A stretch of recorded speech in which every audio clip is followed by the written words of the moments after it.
এই যে আমার ছেলে আমার খাওয়ান দেয় না, শ্বশুরের যা আছে ভ্যান কিনে দিছে, অটো ভ্যান কিনে দিছে, এটা 15,000 টাকা দিয়ে, ব্যাটার বই কয় দিত 20 টাকা দিছ, যখন প্রমাণ হলো তখন না আমার 4,000 টাকা দিচ্ছি 15,000।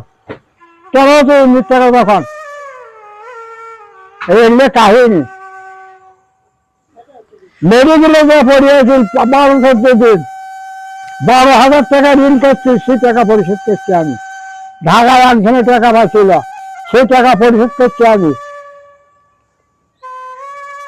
কি করি এখন ওটা জালুয়ের বাচ্চা, না ছেলে থাকে না থাকা ভালো আমার, যেহেতু যাই আমার দর্শন করে না।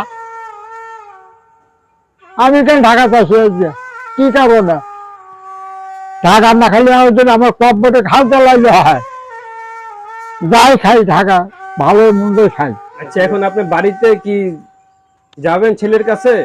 এখন তো ছেলে জোর করে দিচ্ছে যাবে, আর ডিকশনারি লাগে যাবো না, আমার মরণ এটি হয় হবে।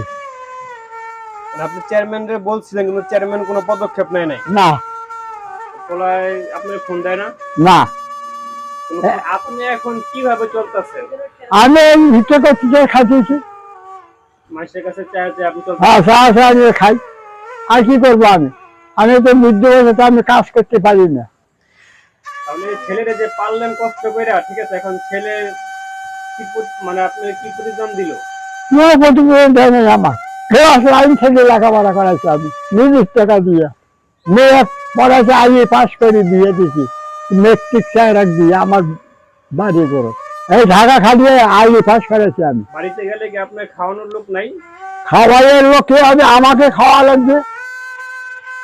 আপনার তা আপনি খেতে হবে। হ্যাঁ আমারটা খাইতে হবে। এই যে আমি যদি বাড়ি থাকলাম, হ্যাঁ এই যে আমার পরে ঘাস জ্বালাইলে হয়, এই যে যা খাই খাই। বাড়ি থাকলে আর খাওয়ানোর লোক নাই? না আর আপনার ছেলেও তখন আপনাকে দেখে না? না।